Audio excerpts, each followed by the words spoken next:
Na lição de hoje, nós vamos ver que, a partir do versículo 10 do primeiro capítulo, o apóstolo Paulo trata do assunto que mais o preocupava no momento de escrever a carta: as divisões internas da igreja. Por isso, ele pontua os principais prejuízos que as divisões podem trazer para a igreja do Senhor. Eu sou o professor João Belarmino e estou aqui para comentar mais uma lição da nossa escola bíblica dominical.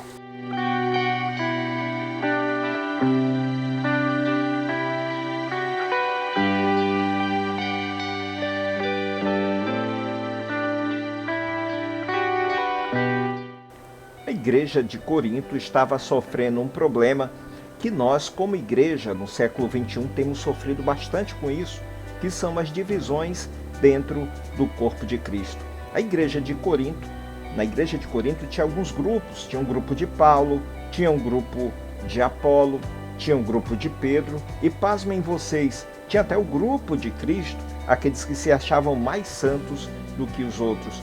Paulo precisou confrontar esta situação usando a própria palavra de Deus para isso. Nós não podemos entender que um problema de confusão, de divisões dentro da igreja, eles vão se resolver por si mesmos sem que exista alguém que resolva colocar a mão na massa e resolver essa situação. E foi o que Paulo resolveu fazer naquele momento. Ele faz algumas perguntas, questiona os seus leitores perguntando o seguinte: será que Cristo está dividido?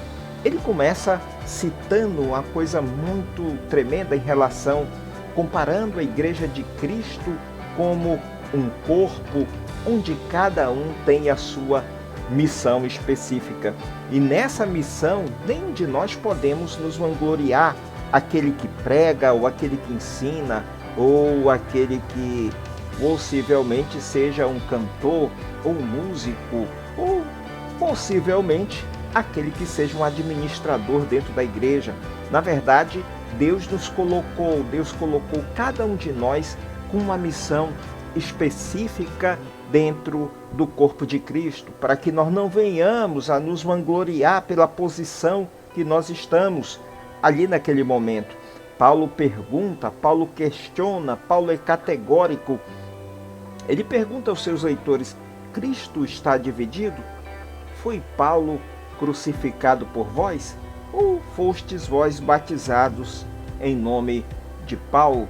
Aqui é uma lição muito importante que nós temos que ter bastante cuidado quando nós começamos a valorizar determinados tipos de pregadores ou ensinadores em detrimento dos outros. Muitas vezes nós só recebemos uma palavra de determinada fonte porque aquele pregador ele tem um estilo próprio de ser que muitas vezes não nos agrada.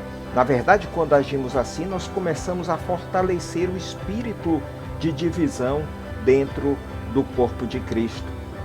E um soldado, um exército, melhor dizendo, dividido, ele vai para a guerra, ele vai perder.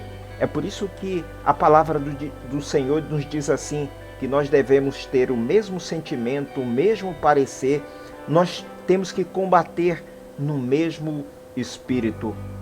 Um corpo, apesar da sua diversidade, onde o dedo tem uma função, a mão tem outra função, a visão tem a missão de visualizar as coisas que estão pela frente, mas precisamos entender que o comando central de tudo isso é a nossa mente. E essa mente, essa cabeça é Jesus Cristo. É Jesus Cristo quem nos comanda. É Jesus Cristo quem nos dirige. Cada vez que nós reforçamos as divisões dentro do corpo de Cristo, as panelinhas, os grupinhos, e muitas vezes em tempos de campanha eleitoral, nós costumamos ver essas coisas que a palavra de Deus combate acontecendo dentro da igreja, irmãos divididos por conta de determinados candidatos, irmãos em briga, em conflito uns com os outros, desconhecendo ou ignorando aqui a recomendação da palavra de Deus. Na verdade, isso é o espírito do mundo dentro da igreja no intuito de destruí-la. E precisamos ter cuidado, porque a palavra de Deus nos orienta e nos instrui que o corpo de Cristo é um só. E eu quero falar para você que, como um corpo, nós sentimos quando um membro do corpo está enfermo, todos os outros devem sentir.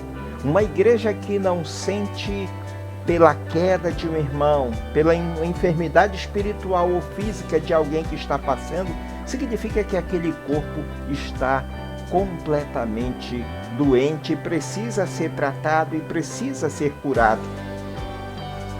A minha orientação hoje, dentro da palavra de Deus, é que precisamos entender uma coisa, que todo partidarismo é prejudicial para a saúde e o crescimento da igreja. Isso porque nós vamos de encontro àquilo que Jesus Cristo orou lá em João capítulo 17. Ele orou dizendo: Pai, o mundo vai conhecer que nós somos um por conta da nossa unidade. Não é pelos nossos belos corais, não é pelas nossas belas mensagens, não, é pela nossa unidade. Que venhamos a manter essa unidade do corpo de Cristo através das nossas atitudes.